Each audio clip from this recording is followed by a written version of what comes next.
Hi all, good morning. അപ്പം ഇന്നൊരു ശനിയാഴ്ചയാണ്. അപ്പം ഇന്നാണ് നമ്മൾ ക്ലീനിങ് പരിപാടികളും അതുപോലെ ഗാർഡൻ്റെ പരിപാടികളൊക്കെ ചെയ്യാറ്. ഇന്ന് എനിക്ക് വർക്കില്ലാത്ത ദിവസമാണ്. അപ്പോൾ ഇന്നത്തെ ദിവസം എന്തായാലും ഗാർഡനിൽ ഒന്ന് ക്ലീൻ ആക്കാമെന്ന് വിചാരിച്ചു. ഒരുപാട് നാളായി ഗാർഡനിൽ കുറച്ച് ചെടികൾക്ക് ഫെർട്ടിലൈസ് ചെയ്ത് കൊടുത്തിട്ടും അതുപോലെ തന്നെ അതിൻ്റെ പ്രൂൺ ചെയ്ത് കൊടുത്തിട്ട് ഒരുപാട് നാളായി. അപ്പം ഇന്നത്തെ ദിവസം ഗാർഡനിലേക്ക് ഒന്ന് ഇറങ്ങാമെന്ന് വിചാരിച്ച്. അപ്പോൾ അതിന് മുമ്പായിട്ട് നമ്മുടെ വീട്ടിലത്തെ കുറച്ച് പണികളൊക്കെ ചെയ്യേണ്ടതുണ്ടായിരുന്നു.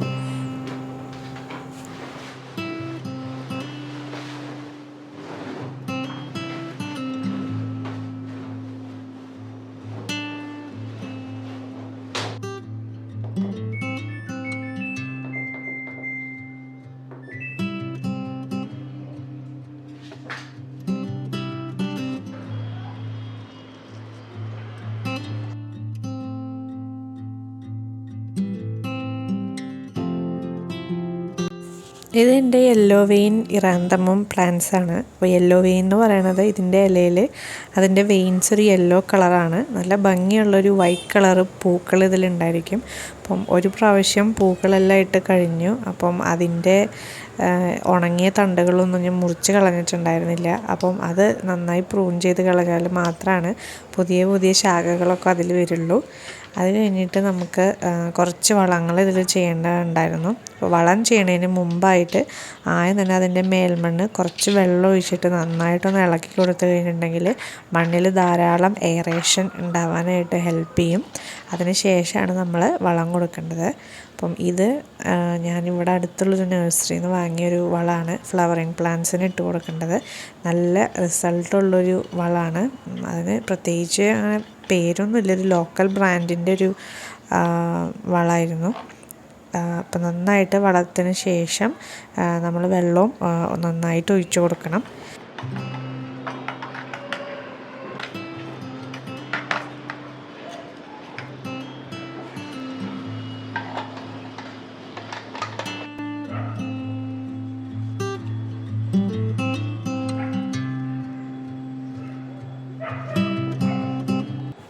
പെഡിലാന്തസ് ചെടിയിൽ പുതിയ മുളകൾ വരുമ്പോൾ പഴയ ലീഫുകളൊക്കെ അടിയിലിങ്ങനെ ഉണങ്ങി നിൽക്കുന്നുണ്ടായിരിക്കും. അപ്പോൾ അത് കറക്റ്റായിട്ട് ആ ഉണങ്ങിയ ഇലകളൊക്കെ പ്രൂൺ ചെയ്ത് കൊടുത്തു കഴിഞ്ഞിട്ടുണ്ടെങ്കിൽ ചെടി നമുക്ക് നല്ല ഭംഗിയിൽ സൂക്ഷിക്കാനായിട്ട് സാധിക്കും. പിന്നെ എൻ്റെ ഗാർഡനിലുള്ള കുറച്ച് പ്ലാന്റ്സിനെ കാണിച്ചു തരാം. ഇതൊരു ഗ്രീൻ കളറിലുള്ള അഗ്ലോണിമയാണ്. പിന്നെ ഇത് മിൽക്കി ബാംബു. പിന്നെ ഇതൊരു റോസ് കളറിലുള്ള സിങ്കോണിയം. പിന്നെ ലക്കി ബാംബു. പിന്നെ എൻ്റെ ഇവിടെ വന്നതിന് ശേഷമുള്ള മെയിൻ പ്രോബ്ലം എന്ന് പറയുന്നത് മണ്ണ് ഭയങ്കര പ്രശ്നമാണ്. ചെടികളൊന്നും നല്ല രീതിയിൽ ഈ മണ്ണിൽ വളരില്ല. അപ്പോൾ ഞാൻ ഇപ്പോൾ കുറേ നാളായിട്ട് യൂട്യൂബ് ഇടാത്തത് അതുകൊണ്ട് തന്നെയാണ്. ഞാൻ പല പല മണ്ണുകളൊക്കെ മാറി മാറി പരീക്ഷിക്കുകയാണ്. മുമ്പുണ്ടായിരുന്ന പോലത്തെ എന്താ പറയുക, നല്ല ഹെൽത്തി ആയിട്ട് ചെടികൾ ഈ മണ്ണിൽ വളരുന്നില്ല. ഞാൻ പല സ്ഥലത്തുനിന്നും മണ്ണ് കളക്ട് ചെയ്തിട്ട് ഇവിടെ വന്ന് ഇതാണ് ഈ മണ്ണ് കളക്ട് ചെയ്യാമെന്ന് പറയണതും വളരെ ബുദ്ധിമുട്ടാണ് ഇവിടെ. പിന്നെ ഇത് എൻ്റെ കയ്യിലുള്ള കുറച്ച് ഡ്രാഗൺ ട്രീ പ്ലാന്റാണ്. അപ്പം അതിനും ഇതുപോലെ ഉണങ്ങിയ ഇലകളൊക്കെ ഉണ്ടെങ്കിൽ ഞാൻ വീക്കിലി വൺസ് അതെല്ലാം പറിച്ച് കളഞ്ഞ് നല്ല രീതിയിൽ വെള്ളവും വളവും ഒക്കെ കൊടുത്ത് ഇരിക്കും.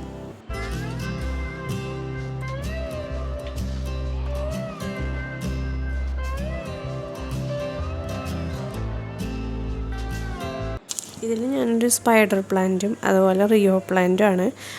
അപ്പം എല്ലാ വീക്കെൻഡിലും ഞാൻ ഇതുപോലെ എൻ്റെ എല്ലാ ചെടികളിലും എടുത്ത് പോയിട്ട് അതിൽ ഉണങ്ങി നിൽക്കുന്ന ഇലകളും കരിയിലകളും അല്ലെങ്കിൽ വല്ല ബ്രാഞ്ചും ഉണ്ടെങ്കിൽ അല്ലെങ്കിൽ വല്ലതും പ്രൂൺ ചെയ്യാനുണ്ടെങ്കിലൊക്കെ അതുപോലെ പ്രൂൺ ചെയ്ത് കൊടുക്കും. അത് വീക്കിലി വൺസ് എല്ലാ ചെടികളിലും ചെയ്യണത് വളരെ നല്ലതാണ്. പിന്നെ ഞാനൊരു കാക്ടസിൻ്റെ വലിയ ഫാനാണ്. ഈ കാക്ടസ് എനിക്ക് റോട്ടിൽ നിന്ന് കിട്ടിയതാണ്. അപ്പോൾ ഞാനിത് ഇവിടെ കൊണ്ടുവന്ന് നട്ടു.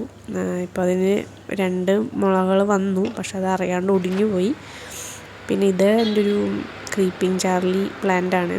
അത് ഞാൻ നാട്ടിൽ പോയപ്പോൾ കുറച്ച് ദിവസം ഇവിടെ ഉണ്ടായിരുന്നില്ല. അപ്പോൾ വെള്ളം ഒഴിക്കേണ്ടതാകെ വാടിപ്പോയി. അപ്പോൾ അതെന്തായാലും ഇതിപ്പോൾ ഇങ്ങനെയായാലും പിന്നെയും മുളച്ച് വരും. നമ്മുടെ ആ കമ്പുകളൊക്കെ മണ്ണിലൊന്ന് അമക്കി വെച്ച് നന്നായിട്ട് വെള്ളം ഒഴിച്ച് കൊടുത്തിട്ടുണ്ടെങ്കിൽ അത് വീണ്ടും മുളച്ച് വരും. ക്രീപ്പിംഗ് ചാർലിയുടെ ഒക്കെ. അപ്പോൾ ഞാനത് വീണ്ടും മുളച്ച് വരും എന്നുള്ളൊരു പ്രതീക്ഷയിലാണ് ഇരിക്കുന്നത്. ഗാർഡനിങ് എന്ന് പറഞ്ഞു കഴിഞ്ഞാൽ അതല്ല, എപ്പോഴും ഒരുപോലെ നല്ല സൂപ്പറായിട്ട് പ്ലാന്റ്സ് വളർത്താൻ പറ്റില്ലല്ലോ. നമ്മളിങ്ങനെ പഠിക്കുകയാണ് ഓരോ കാര്യങ്ങളിലൂടെ. പിന്നെ 2-3 ഡ്രാഗൺ ട്രീ ഞാൻ ചട്ടിയിൽ നട്ടിട്ടുണ്ടായിരുന്നു. അപ്പം അതിനും ഇതുപോലെ വളം കൊടുക്കുകയാണ്. ഈ ഡ്രാഗൺ ട്രീ അല്ലാതെ എനിക്ക് ഫ്രീ ആയിട്ട് കിട്ടിയതാണ്. പിന്നെ ഇതെൻ്റെ ഒരു റോസയാണ്. റോസയിലൊരു പൂവ് ഉണ്ടായിട്ടുണ്ട്. റോസ ആകെ എന്താ പറയുക, ഇതില്ലാണ്ടിരിക്കുകയായിരുന്നു. ഞാനപ്പോൾ നന്നായിട്ട് പ്രൂൺ ചെയ്ത് നല്ല വളമൊക്കെ കൊടുത്തപ്പോൾ അതിൽ നിന്നൊരു ശാഖ ഉണ്ടായിട്ട് അതിലിപ്പോൾ ഒരു റോസ ഇട്ടിട്ടുണ്ട്.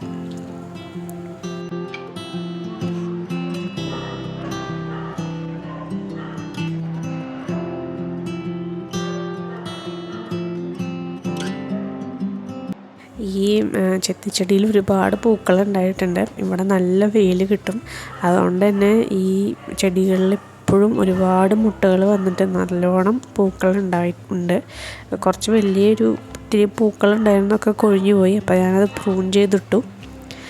പിന്നെ ഇത് എൻ്റെ ഒരു കോർണറാണ്. ഇവിടെ ഒരു കുളം പോലെ സെറ്റ് ചെയ്തിട്ട് അതിൽ നിറയെ ഫിഷസിനൊക്കെ ഇട്ടിട്ടുണ്ട്.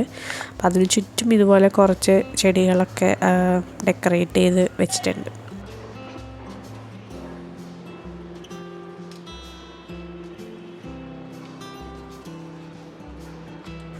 ഞാൻ എൻ്റെ ഒരു മണി പ്ലാന്റ് എടുത്ത് നല്ല വെയിലത്ത് വെച്ചായിരുന്നു. അപ്പോൾ അതിൻ്റെ ഇലകളൊക്കെ കരിഞ്ഞാകെ ഉണങ്ങിപ്പോയി. പിന്നെ ഞാനിതിനെ തണലത്ത് വെച്ചിട്ട് ഇപ്പോൾ ചെറിയൊരു മുള അങ്ങനെ വന്നു തുടങ്ങിയിട്ടുണ്ട്. അപ്പോൾ ഞാനിത് ഈ കുളത്തിൻ്റെ അടിയിലങ്ങനെ വെച്ചോക്കാം.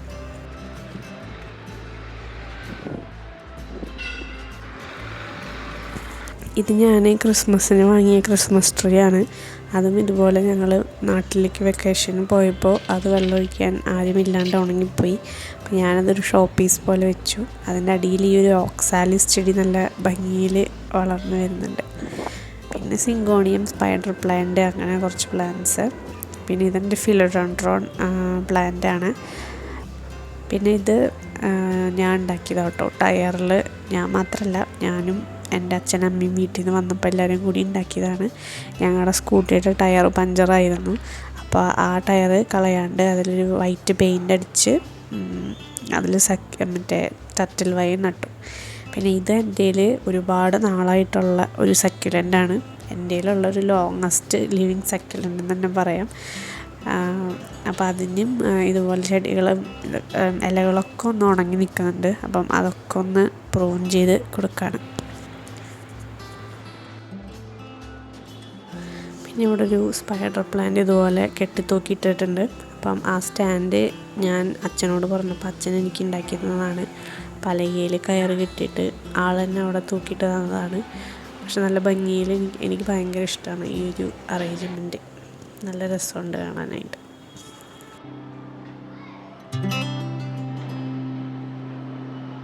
അങ്ങനെ ഗാർഡനിലെ പണികളെല്ലാം കഴിഞ്ഞു. ഇനി എനിക്ക് കുക്ക് ചെയ്യണം, ലഞ്ച് കുക്ക് ചെയ്യണം. അപ്പോൾ ആ ഒരു പരിപാടികളിലേക്ക് കിടക്കാൻ പോവാം.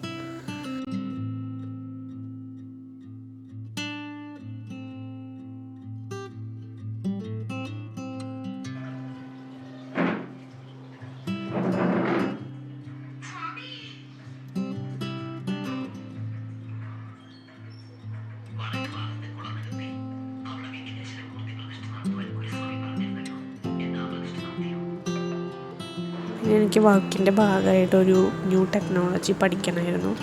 അപ്പോൾ അതിനാണ് പോകുന്നത്. ഈ ഒരു ബുക്ക് ക്ലാസ്മേറ്റ്സിൻ്റെ ബുക്കാണ് കേട്ടോ. ഇതെനിക്ക് വളരെ ഇഷ്ടപ്പെട്ടൊരു ബുക്കാണ്. കാരണം ഇതിൽ പാർട്ടീഷൻസ് ഉണ്ട്, പല കളറിൽ ഇങ്ങനെ വന്നിട്ട് പാർട്ടീഷൻസ് ഉണ്ട്.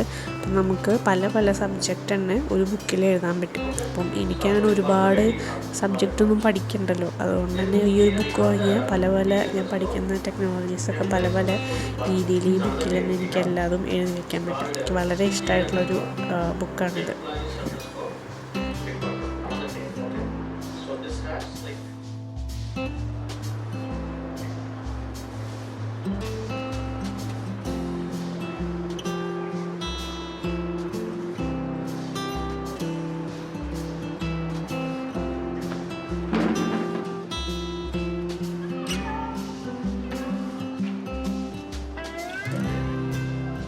അപ്പോൾ ഇതൊക്കെയാണ് ഇന്നത്തെ വീക്കെൻഡ്.